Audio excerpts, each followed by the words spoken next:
Good. With that, we'll call the meeting to order, our first civil service meeting in a number of years. Appreciate everyone being here. It's good to see everybody and be able to update our rules and regulations as we see fit with the times and all the changes we've noticed through the years. So with that, I don't believe we have any citizen comments lined up. I don't believe I saw anybody lined up there, so we're in good shape.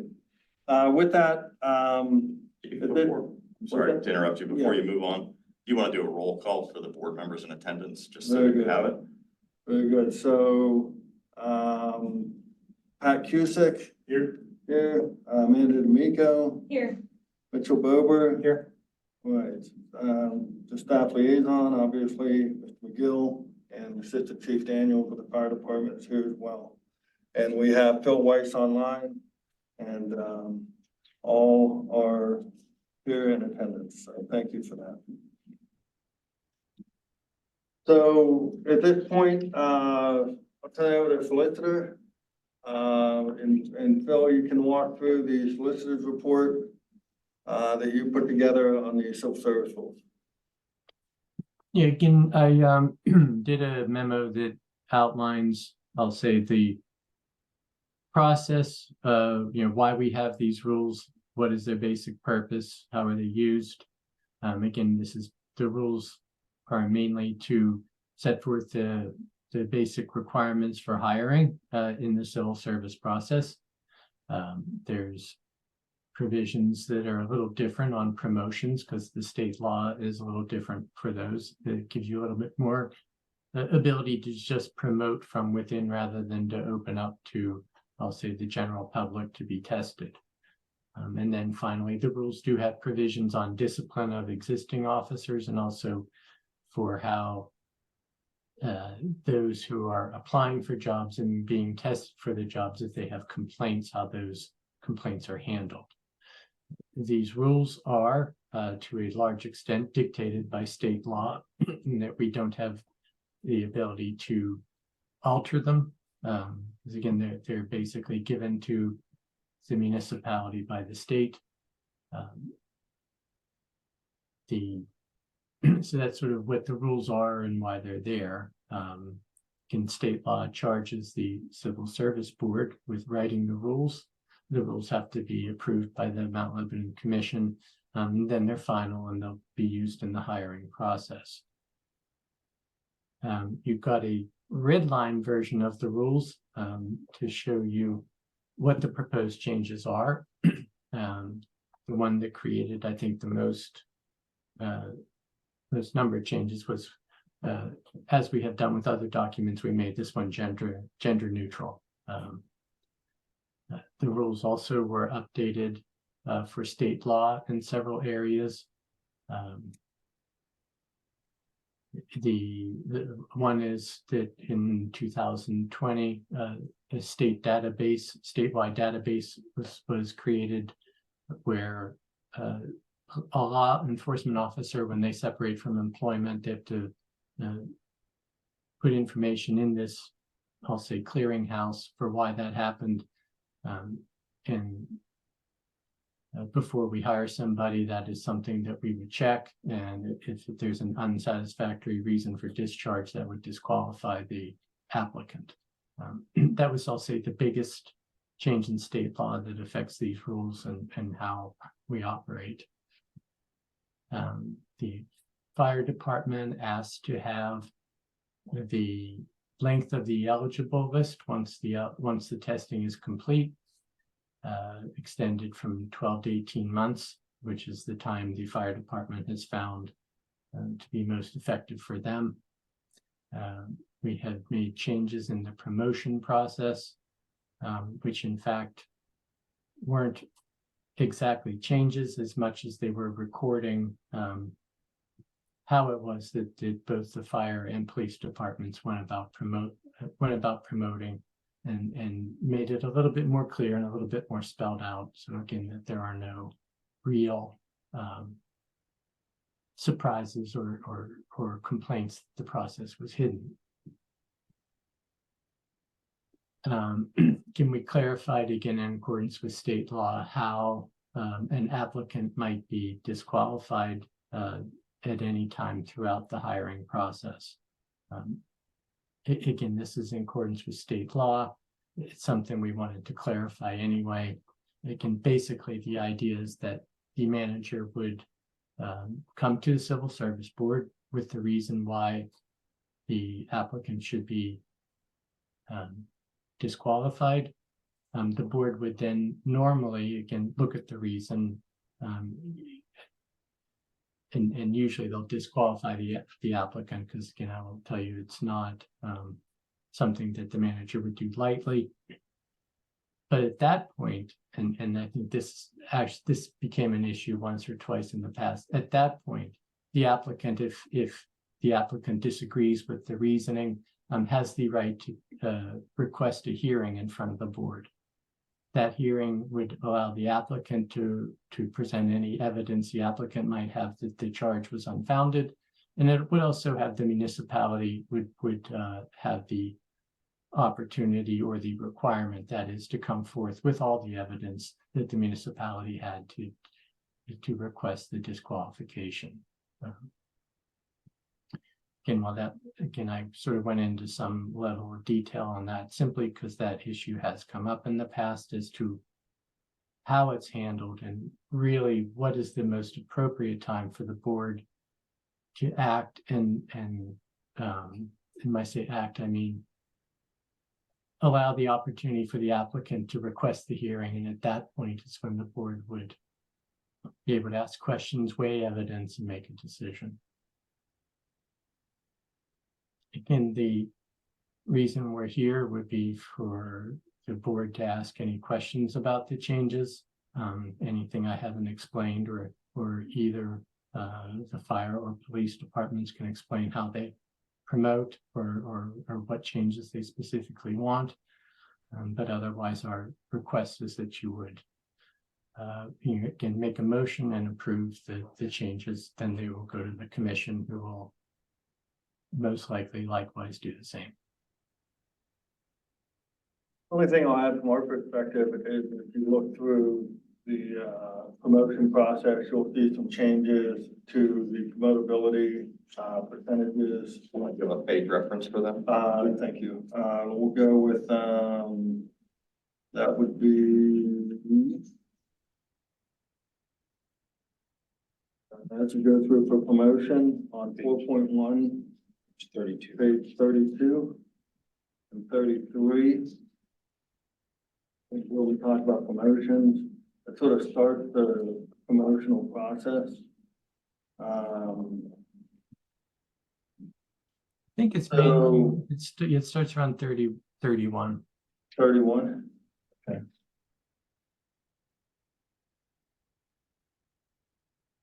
So we looked through the promotional process and we highlighted a couple of changes where it came to not only adding the deputy chief of police in there, as well as the assistant fire chief wasn't a position that had been noted at all in the civil service rules. So obviously we updated that as well. And then when you look through the promotional process, you get to, we added or took out platoon chief for the fire department. Assistant Chief Daniel is going to expand upon that.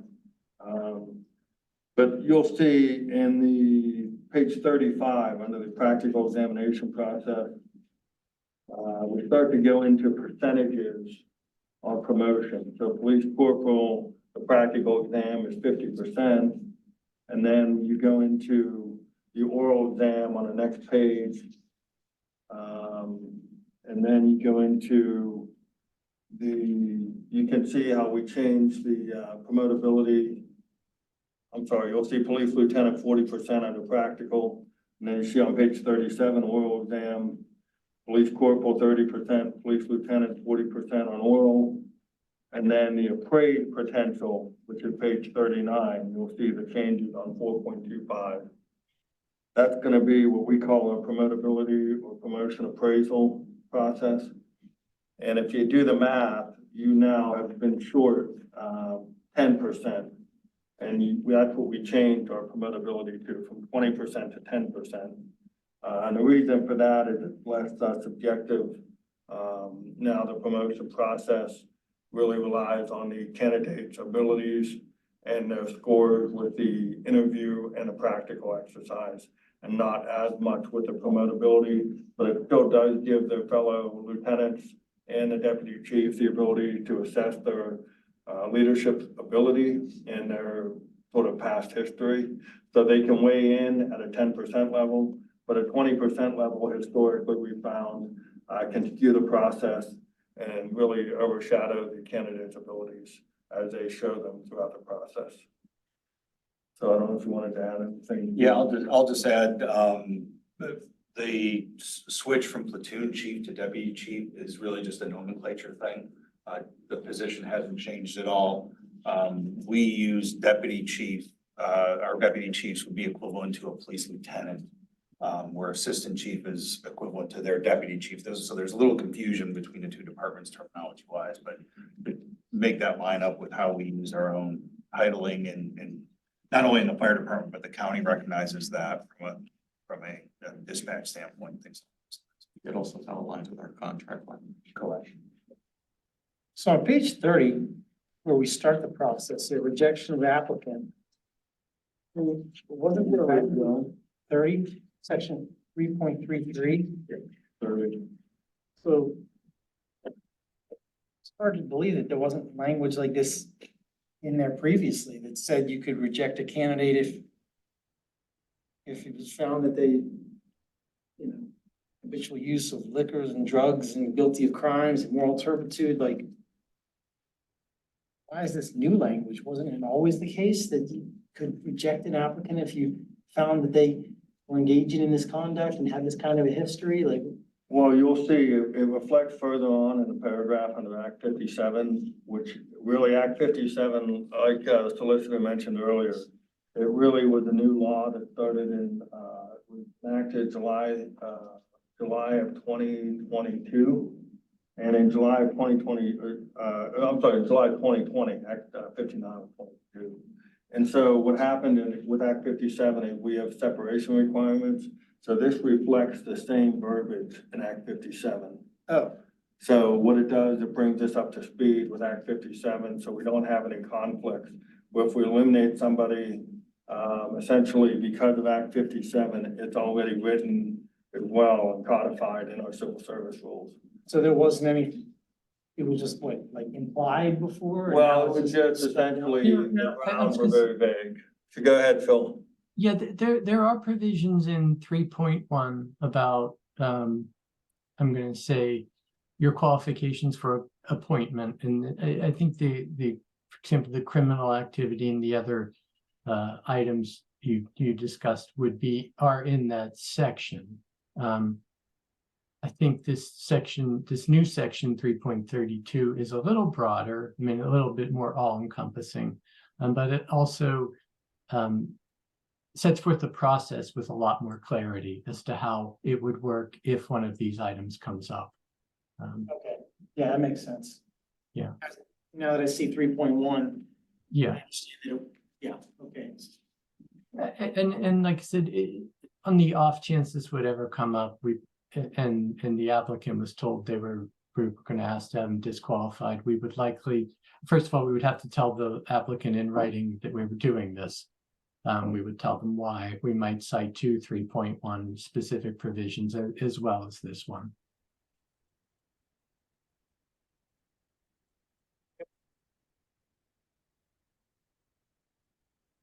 But again, like you said, the real reason this is in here is more to give a little bit more definitive nature as the process that state law requires, and that, more importantly, and that we're going to follow.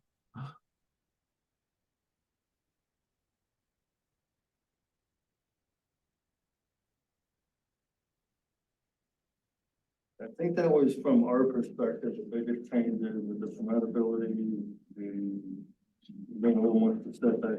We added the deputy chief of police. They were listed throughout the civil service document, but weren't specifically identified as covered under the rules of civil service when it came to section 5, so that would be other things as well. We're at it. Further to be honest. And the rest of everything is all pretty much required language, by the state, so it's no Yes, sense trying to recreate the wheel here by looking at that language, because it is what it is, and Yep. yes. And so the rules, the last time they were updated was 2014. So, I mean, it's been 10 years, so there are some changes.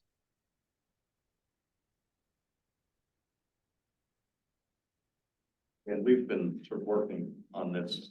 Well, I think, Jason, you came to me shortly after you were actually put in the position of chief to start to talk about this. And then we looked the fire department in so that we made sure that we were doing a comprehensive to include all of the language changes and again, to reflect the current promotional process that they're currently using. So thank you.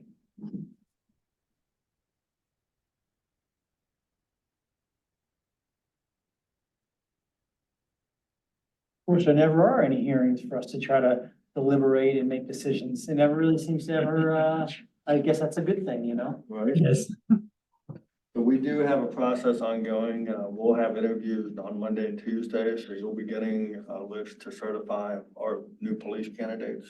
Right. In the next week or so. So, that's the other just timeliness part of this. It's interesting. So, we'll have a new list for you here in the next week or two. Sounds good. So, yeah.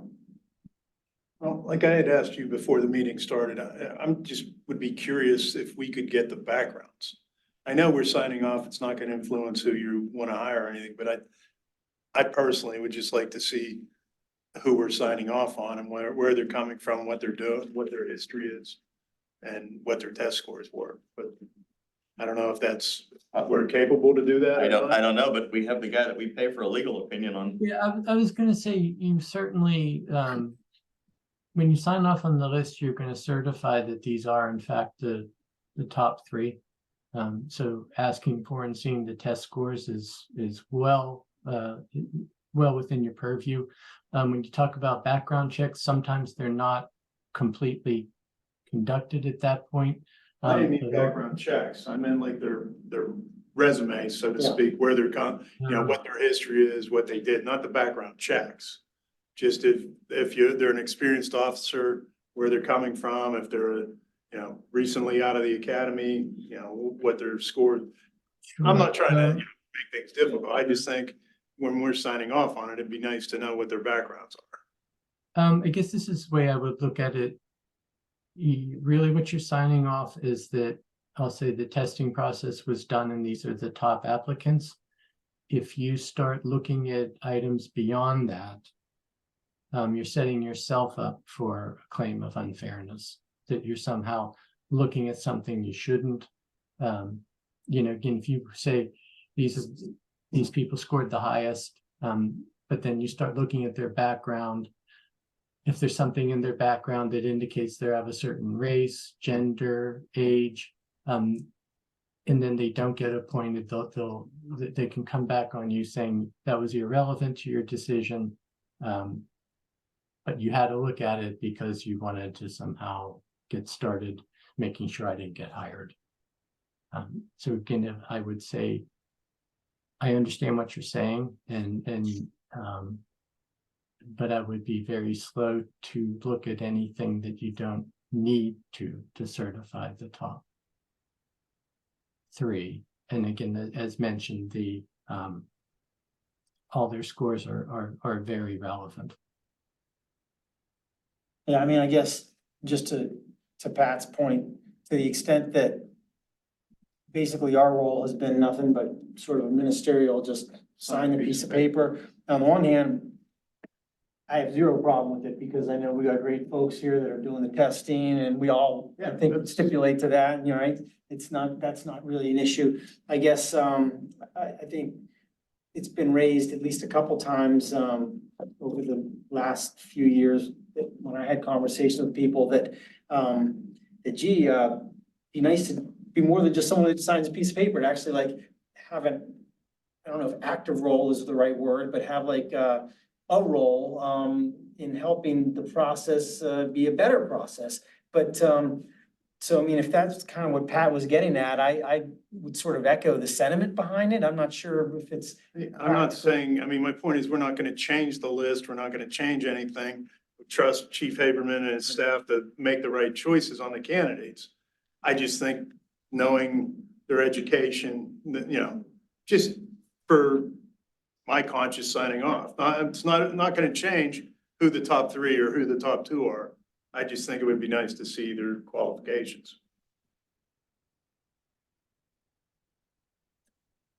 You know, I also, understand what you're saying too about opening a can of worms. yeah, because again, okay, so I mean, here's one thing, you sign off the list, the top three, and then number 4 presents a challenge. Saying I should have been third. Ultimately, you're the board that's gonna have to hear that based on whatever evidence, I'll say number 4 has to present. And you, again, wouldn't want to be viewed as, well, in this case, saying we like number 3's background better, so we overlooked the scoring on the oral part. As far, I get, you know, again, on the one hand, I don't have a serious problem with your looking at anything that meets the minimum qualifications or the test scores. And I don't want to see every candidate, so I was just talking about the 3 that are gonna be offered a position or, you know, are the final candidates. Just so that when we're putting our signature on the document, that we know who we're signing for. I guess I'm trying to make it simplistic. I know you're looking Yeah. at the legal aspect of it, and I totally understand that. Yes. But it would be nice, you know, all right, there's a candidate that, you know, worked in such and such a district and he wants to come to Mount Lebanon. He's one of our top 3. I think that's great. I don't care about the, you know, other 7 or 12 candidates that didn't make the top 3. I just think it would be nice to know who the top 3 are. I guess this is the way I would approach it. If it ties back to a specific requirement, then that's fine. And if it doesn't, then it's not relevant. Okay. You know, that is, you know, for example, we require the 120 whatever requirements we have, education or experience. That's sort of the only thing you would need to look at and not value judge whether 10 years is better than 2 if we only require 1. That's again, like you said, anything that meets one of the minimum qualifications and you'd like to see that, I don't have a problem with it because you will certify that they meet our qualifications. Would it be more helpful if, since we're kind of just signing off on the process having happened? And would it be more helpful if you received like an email? I know we get emails from you saying, hey, we've gone through the process, we've identified the top 3 candidates. Would it be helpful if you received an email that was a little bit more in depth? Like so-and-so passed with flying colors, or, you know, something more about the process, like more of a synopsis of the process, so that you could just sign off on, you know, okay, well, my understanding is that the process has happened and I'm signing off on these candidates. I don't know, because for my understanding is, I wouldn't want to interfere with the process or be viewed by anyone as having interfered with the process of, these candidates being vetted and hired and. I totally Why not? agree. I mean, maybe I am presenting it wrong. I just thought the final candidates, maybe even after we sign off on it, I would like to know the backup. I don't know, maybe that's just me, yeah. yeah, I mean, Pat's not saying he wants a veto vote. No, I was gonna. He's just I saying, wouldn't flip. like, we're authorizing these individuals to be hired and we don't even know anything about them. And it just kind of seems like I could have my 10-year-old come in and just sign a piece of paper. What's the even point of it, you know? I mean, other than it's like, you need to check the box and, all right, which is, again, I can live with and I have lived with, and it's not a big deal. I don't think it's a big deal for Pat either. He's just, I get it, you know, if we're the ultimately responsible board for having authorized them to be employees for the fire department and police department, and we don't even know anything about them. I kind of get where that doesn't really seem to make a lot of sense either. That's all. And trust me, I have total trust Yeah. in Chief Aberman and Chief Sahoyta. I mean, there's no question, when they present somebody in front of me, I know they're the right candidate. Yeah, me too, of course. I don't know. So what about a synopsis, Phil? So we get an application from each candidate, which has exactly what you mentioned, their education, and it has their, work experience.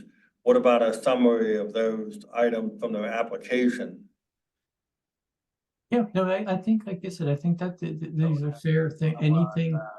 And not even every candidate, the three Yeah. that get, are the ones you're Yeah. looking to bring on board. I just like to Certify more than just the top three on that eligibility list, right?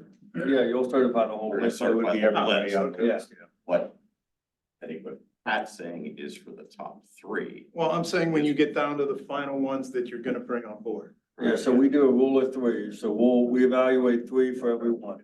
No, Yeah. I'm trying to Yeah, help. you'll get three names for every one opening we have. Okay. So the way it works is we do the rule, again, using the rule of three, so if we have two positions, the top six are evaluated essentially. Well, it's a little more, so here's what it goes, the first three are evaluated. Absent of a vet, we can pick any one of those first three. If there's a vet, then you can't pass over the vet as long as their background satisfies everybody's requirement, all of our requirements. Then we would move that candidate up, then we'd bring in four, then it'd be, 2, 3, 4. And then we'd evaluate 2, 3, and 4. And so then for each position, you're evaluating 3 people. And so then that's how we typically, historically have always done our evaluation of candidates. So for each opening, you'll get 3 names that are eligible candidates for that opening.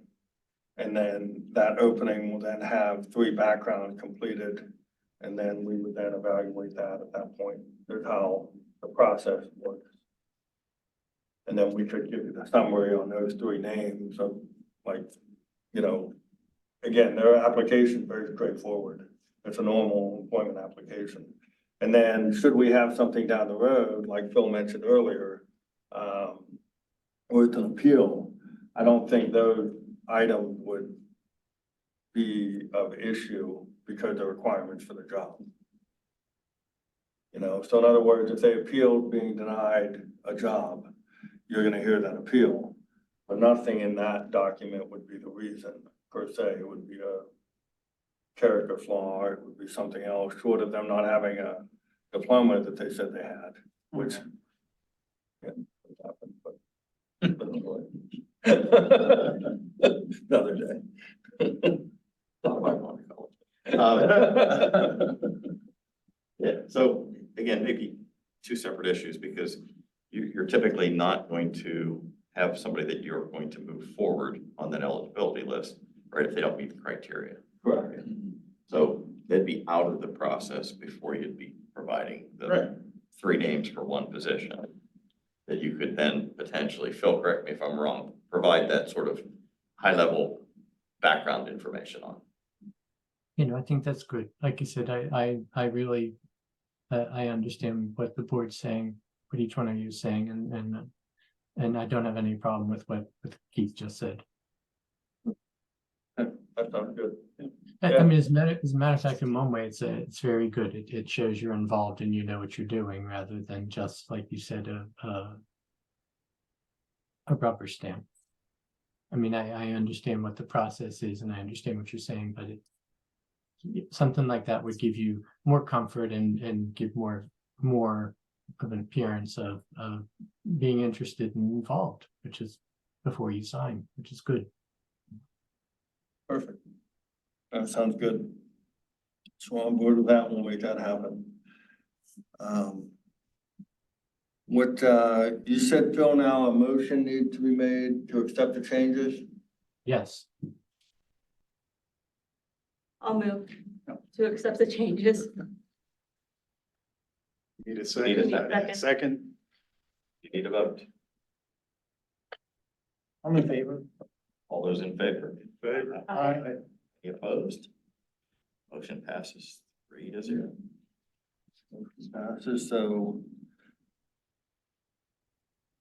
the next step in the process, Bill has already outlined a resolution that would accept these changes for the commission. Yeah, well, at the commission meeting on Wednesday, Chief Haberman and the solicitor will provide the same overview to the commission during discussion session that you just all received. And at which point I will indicate to the commission, probably at one of their meetings in May, we'll actually place the resolution for formal action by the commission. And then at that point, that resolution will be formally adopted with the new rules and procedures. Did I leave anything out? nope, that's right. Okay. Bill, you and I will talk tomorrow. I'm gonna run through the document itself is fine. The index that accompanies it needs to be updated Okay, from a page number standpoint. So we'll work on that from a word processing standpoint. okay. That's it. Need a motion to adjourn, All right. maybe from anyone. So moved. All right, with that, thank you very much. Thank you all very much. Thank you, Phil. Appreciate it. Okay, Everyone, See you, Bill. All right, we'll like the name tag for the next meeting, and let's see, at this rate, we'll meet again in 2020. You really want it. I was gonna have a cramp. You guys wanna recycle the paper out? I don't even need to keep. Anyway, we have a recycle. Absolutely. Thank you very much. Yeah, good seeing you guys. I'm pretty painless. Yeah, pretty I was easy. gonna be in for a half an hour or 2 hours or what this was gonna be tonight, so. Listen, I'll trade this meeting for the ones I normally sit. I can imagine. Keith, here's It's your nice pen meeting back.